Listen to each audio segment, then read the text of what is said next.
Guys देख सकते हैं सामने भागवत हो रही है और आज लास्ट डे है गाइस, देख सकते हैं। और मम्मी भी इसी में गई हुई है भागवत में, काफ़ी टाइम का हो गया है। तो चलते हैं गाइस, गुरुजी की वाणी सुनते हैं, क्या कहते हैं गुरुजी। काफ़ी ज़्यादा संगत आई हुई है, तो गुरुजी हमारे हो रहे सूझबूझ करके लेना चाहिए। उस भगोड़े के साथ अपनी वो बैठे गुरुजी। बहन का विवाह मैं नहीं करूंगा। सबकी इच्छा थी लेकिन रुक्मिणी की इच्छा नहीं थी। अच्छा भैया ठीक है, जैसे तेरी मर्जी। रुक्मिणी ने कहा कि मैं अरे ऐसे उसने शिशुपाल से रिश्ता किया हूं। इधरों आना सही। जब रुक्मिणी सुनती है कि हमारे भैया विवाह कहीं और कर दिए, तय कर दिए हैं, तो भाभी के पास दौड़ी गई। जब भाभी ये सहारा बनती है, वो तो राधे राधे। भाभी ने कहा अरे जब ऐसी बात है तो तुरंत पत्र भेजो। पत्र लिए लिखते हैं, पंडित जी को देते हैं, पंडित जी जल्दी जाइए इस पत्र को तार समझना। पंडित जी गए कुंदनपुर, द्वारिका में पता चला कुंदनपुर से गए द्वारिका, पता चलता है कोई ब्राह्मण आया है कुंदनपुर से। भगवान ने अंदर बुलाया, भोजन प्रसाद पवाया। पंडित जी निमंत्रण पत्र देते हैं। भगवान ने कहा पढ़ो। ब्राह्मण लोग क्या करते हैं, प्रभु आपको प्राइवेट पत्र। अंकल जी कौन सी कहानी सुना रहे हैं बाबा? किसके ऊपर कहानी सुना रहे हैं? कौन सी लीला सुना रहे हैं? पत्र में क्या लिखा है?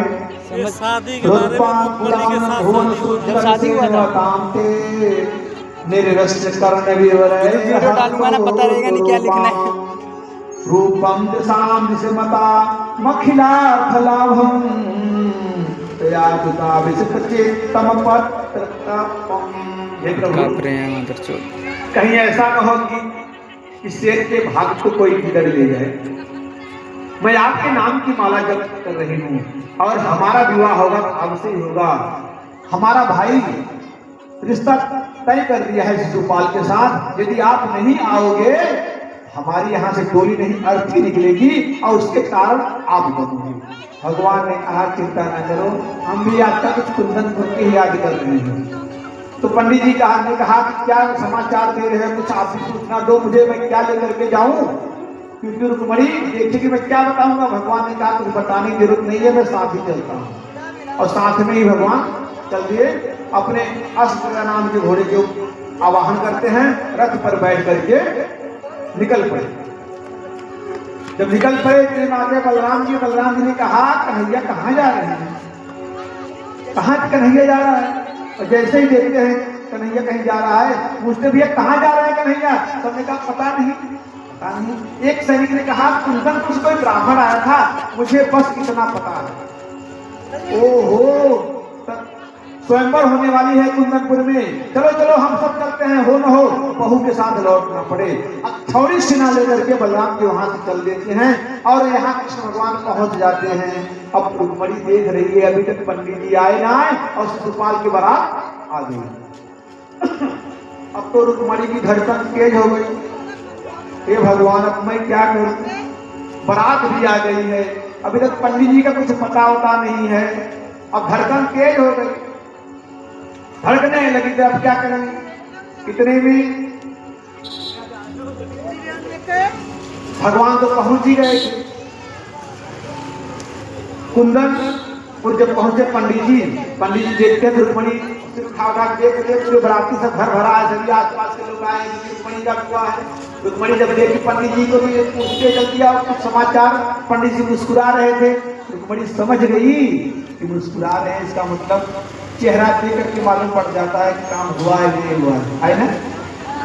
तो जब मुस्कुराहट देखी समझ गई कुछ अच्छा समाचार लेकर आए हैं। तो बड़ी पूछती है क्या हुआ, कुछ समाचार कुछ क्या कहे? वो कुछ नहीं कहे। बोला कहे नहीं तो कब आए? कुछ कहा आएंगे नहीं आएंगे। बोले साथ में ही लेकर के आए। अच्छा कहाँ है? बोले गौरी मंदिर में मिलेंगे। बोलो राधे राधे। अब यहाँ देखे बराती तो आ गए शिशुपाल का, तो भीष्म की लेके जा रहे हैं, तिलक चढ़ता है। आप सब क्या होता नहीं होता पता नहीं, होता है।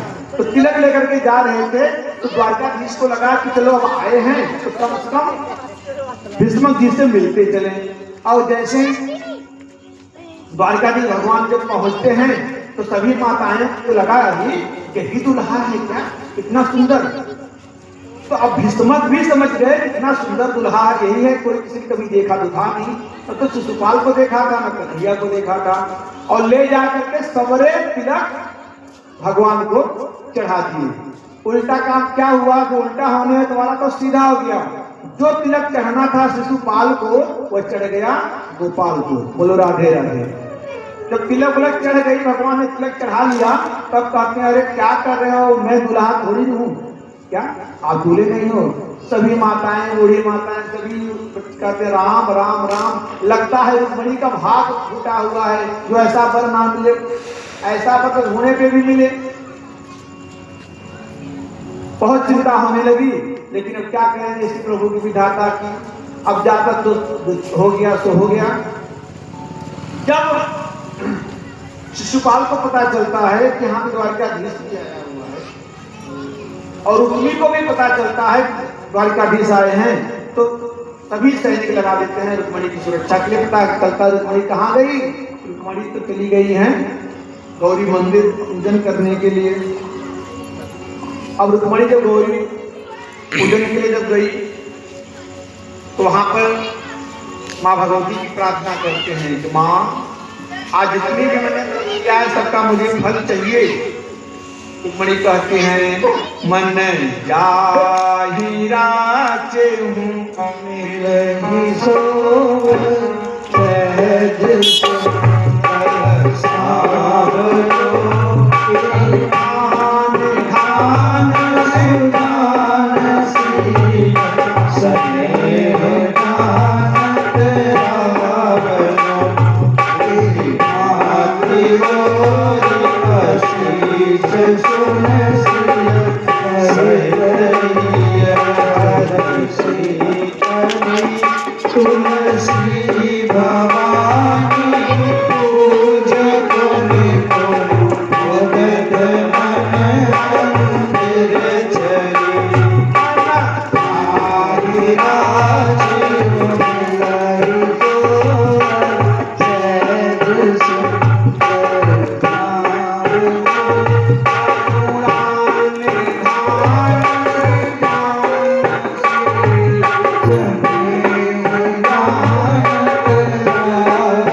मैया शंकर की पूजा करते हैं, भवानी की पूजा करते हैं। जितने व्रत हमने किया सबका फल मुझे आज चाहिए।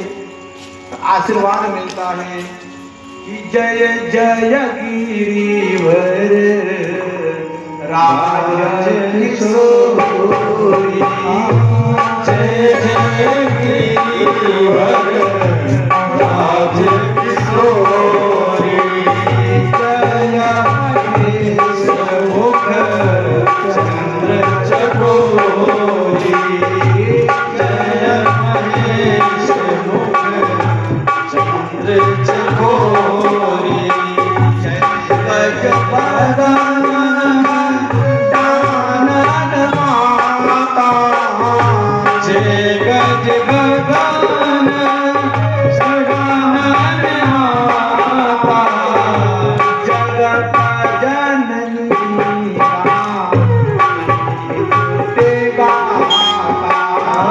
जगत जननी दामिनी दुर्गा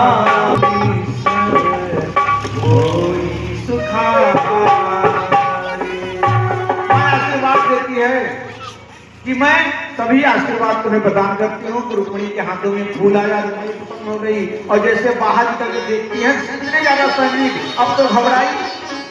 अरे हमने तो कहा था, उन्होंने कहा था अकेले आएंगे, इतने सब मैं पहचानूंगी कैसे।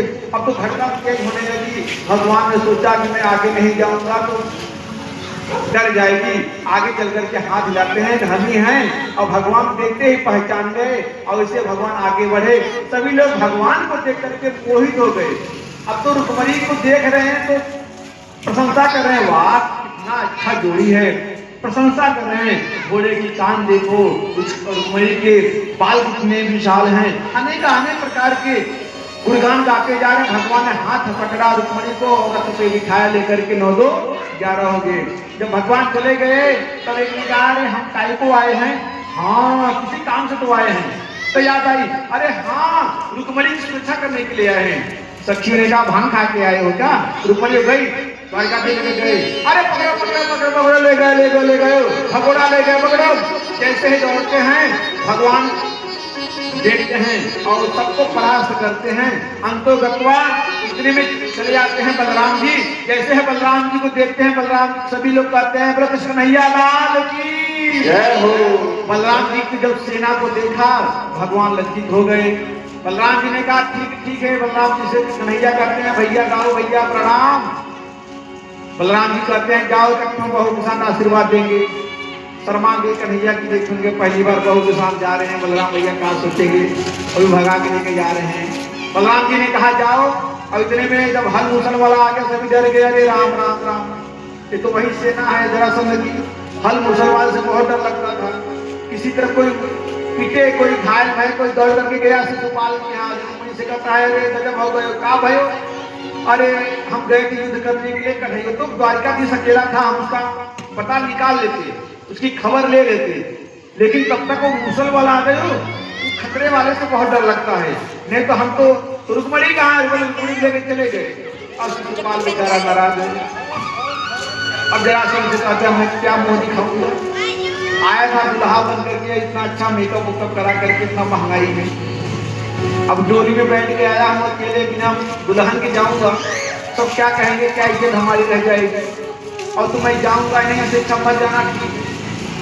जरासंध कहता है अरे कन्हैया किसी को तुम नहीं जानते इसलिए मैं 17 बार हराया।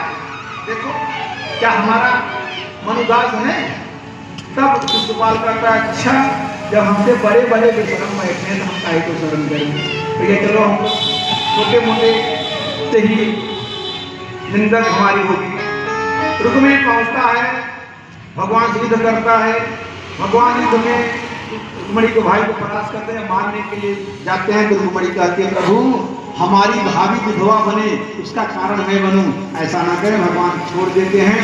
जब भगवान लेकर के चले गए द्वारिका फिर यहाँ से पत्र जाता है भीष्म जी का प्रभु हमारी एक ही कन्या थी मैं कन्या दान करना चाहता हूँ। भगवान फिर स्वयं पहुँचाते हैं और फिर कन्यादान की तैयारी होती है और बड़े सुंदर रूप में विवाह होता है। अब रुक्मिणी का मेहंदी कैसे बचाई जाती है आइए हम लोग भजन के साथ विवाह की करें। आओ मेरी सखियां मुझे मेहंदी लगाओ। आओ मेरी सखियां मुझे मेहंदी लगा दो। मेहंदी लगा दो मुझे सुंदर सजा दो। मेहंदी लगा दो मुझे सुंदर सजा दो। मुझे श्याम सुंदरी दुल्हन मुझे श्याम सुंदरी दुल्हन बना दो। आओ मेरी सखियां मुझे मेहंदी लगा दो। आओ मेरी सखियां मुझे मेहंदी लगा दो। मेहंदी लगा दो मुझे ऐसा सजा दो। मेहंदी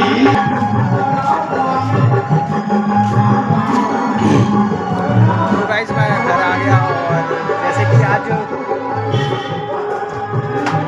घर में तो बहुत ज़्यादा अंधेरा है अभी। तो गाइस मैं घर आ गया और जैसे कि आज लास्ट डे था भागवत का 7वां दिन था।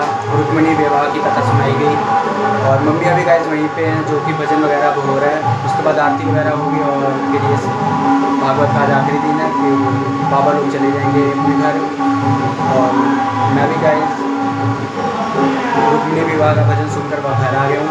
और गाइस मिलते हैं नेक्स्ट व्लॉग में। तब तक के लिए बाय राधे राधे।